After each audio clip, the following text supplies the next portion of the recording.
Video में हम Indian banking system और रिजर्व बैंक ऑफ इंडिया के एस्टेब्लिशमेंट और फंक्शन के बारे में डिस्कस करेंगे।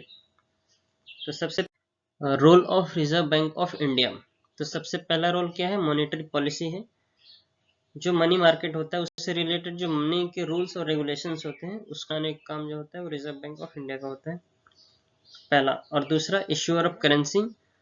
अगर 1 रुपी नोट को छोड़ दे तो जितने भी करेंसीज नोट्स होते हैं उसको इश्यू करने का जो राइट होता है वो रिजर्व बैंक ऑफ इंडिया को होता है। इस बैंकर्स बैंक भी कहते हैं। अगर बैंक को किसी भी तरीके की फाइनेंशियल हेल्प चाहिए तो उसके लिए रिजर्व बैंक ऑफ इंडिया होता है। बैंक्स हो गया या फिर बैंकर्स टू गवर्नमेंट हो गया, गवर्नमेंट का जो बैंक होता है तो वो सेंट्रल बैंक होता है, that is reserve bank of India.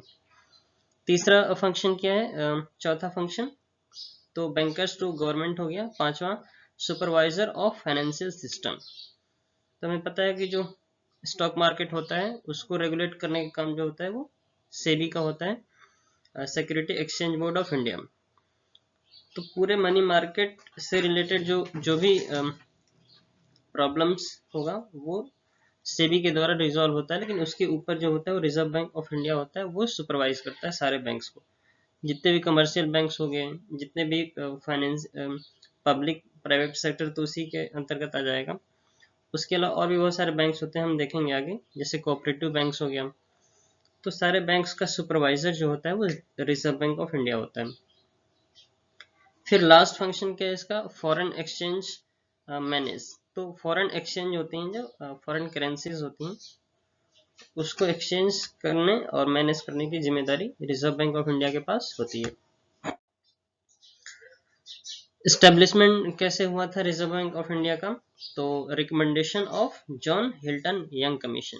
1926 में एक रॉयल कमीशन बना था ब्रिटिश इंडिया में, जिसका नाम था जॉन हिल्टन यंग कमीशन। तो उनकी सिफारिश पे रिजर्व बैंक ऑफ इंडिया का एक ड्राफ्ट तैयार होता है। फिर उसके बाद 6 मार्च 1934 को इनेक्ट होता है, रूल पारित होता है, और इसमें 58 सेक्शन होते हैं। फिर फाइनली 1 अप्रैल 1935 को आरबीआई एक्ट 1934, 1934 का आरबीआई का एक्ट, उसके तहत आरबीआई का एस्टेब्लिशमेंट हो जाता है 1 अप्रैल 1935 में। एक्ट कौन सा है? तो आरबीआई एक्ट 1934 हो जाएगा। सबसे इंपॉर्टेंट क्वेश्चन बनता है कि आरबीआई का नेशनलाइजेशन कब हुआ था? तो ये 1 जनवरी 1949 को हो जाएगा, है ना। आरबीआई का जो नेशनलाइजेशन, राष्ट्रीयकरण हुआ था, इससे रिलेटेड क्वेश्चन बनता है, तो इसका करेक्ट आंसर है 1 जनवरी 1949। RBI is managed by central board of directors.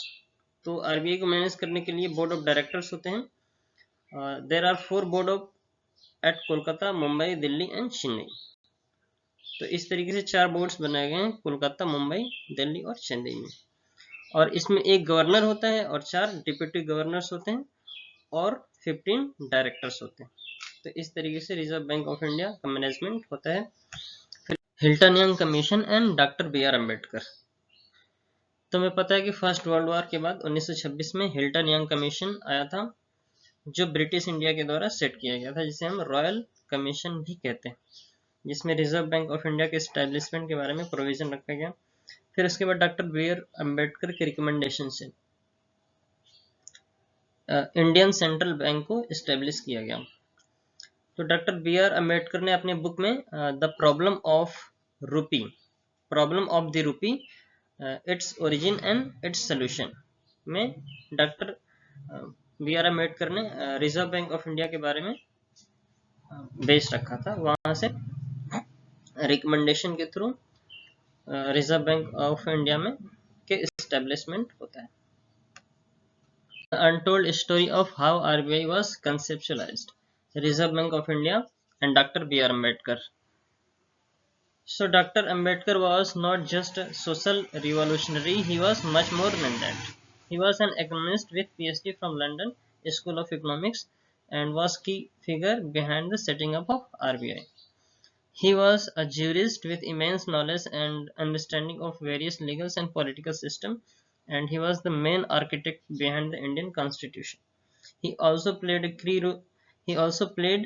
key role of establishing labor law and regulation, including maternity benefit in India. Saying Dr. Ambedkar was solely an anti-caste leader is downright insulting to his legacy.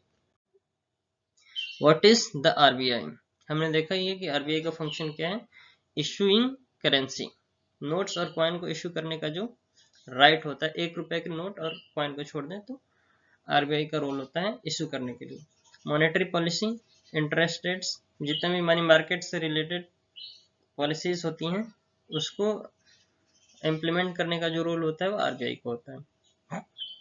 फिर उसके बाद ensuring stability of banking system, leader of last resort, custodian to the foreign exchange reserves. The Reserve Bank of India is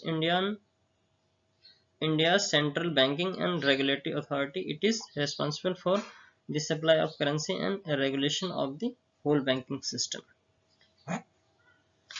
RBI foundation day 1 अप्रैल 1935 को मनाया जाता है।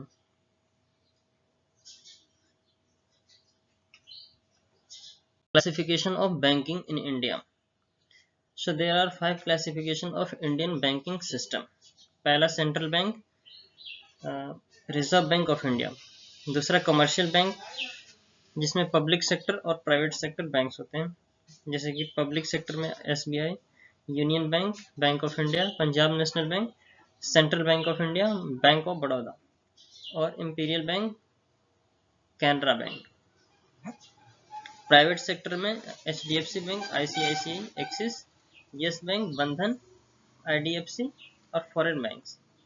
तो ये हमारे प्राइवेट सेक्टर में के बैंक्स होते हैं। स्पेशलाइज्ड बैंक जैसे नाबार्ड हो गया, national bank for agriculture and rural development. SEDBI होता है जो स्टॉक मार्केट को रेगुलेट करने के लिए होता है। Security exchange board of India. और उसके बाद एक्सिम बैंक है, एक्सपोर्ट इम्पोर्ट बैंक है, नेशनल हाउसिंग बैंक और किसान क्रेडिट कार्ड। तो ये कुछ स्पेशलाइज्ड बैंक होते हैं जो स्पेशल क्षेत्र के लिए होते हैं। जैसे नाबार्ड की बात करें तो ये एग्रीकल्चर से रिलेटेड है, जिसका एस्टेब्लिशमेंट 2 अक्टूबर 1975 को होता है कृषि क्षेत्र के विकास के लिए। फिर उसके बाद सहकारी बैंक्स होते हैं, कोऑपरेटिव बैंक्स जैसे कि पैक्स हो गया, DCB हो गया, SCBs हो गए। डेवलपमेंट बैंक लास्ट, जैसे कि IFCI, SFCS और RRB। तो ये हमारे डेवलपमेंट बैंक्स होते हैं। टॉपिक्स, पहला टॉपिक है evolution of Indian banking system, दूसरा history of banking in India, तीसरा nationalisation of bank and formation of state bank of India. उसके बाद nationalisation of 6 banks in 1980 and subsidiary of SBI nationalised in 1959। उसके बाद conclusion है, impact of nationalisation है, और उस लास्ट में liberalisation periods 1991 till date. Evolution of Indian banking system. तो इंडिपेंडेंस के बाद का जो फेज है उसमें हम 3 फेज में इंडियन बैंकिंग सेक्टर के डेवलपमेंट को डिवाइड किया गया है। तो पहला फेज अर्ली फेज है जिसमें 1770 से 1969 तक ये हम देखेंगे अर्ली फेज, जो कि इंडिपेंडेंस से पहले का है। फिर दूसरे फेज में नेशनलाइजेशन फेज जिसको बोलते हैं, जिसमें 14 बैंक का नेशनलाइजेशन इंदिरा गांधी ने किया था 1959 में। तो दूसरा फेज क्या हो जाएगा 1959 से 1991। और तीसरा फेज हमें पता है कि LPG आया था 1992 में, लिबरलाइजेशन, प्राइवेटाइजेशन और ग्लोबलाइजेशन। तो उसमें जो लिबरलाइजेशन वाला पीरियड है फेज 3 और द बैंकिंग सेक्टर रिफॉर्म्स, तो वो 1991 से अभी प्रेजेंट तक। तो ये 3 फेज में हम बैंकिंग सेक्टर के डेवलपमेंट के बारे में देखेंगे। So this is all about in this video, thanks for watching. इसके बाद हम नेक्स्ट वीडियो में उसको कवर करेंगे।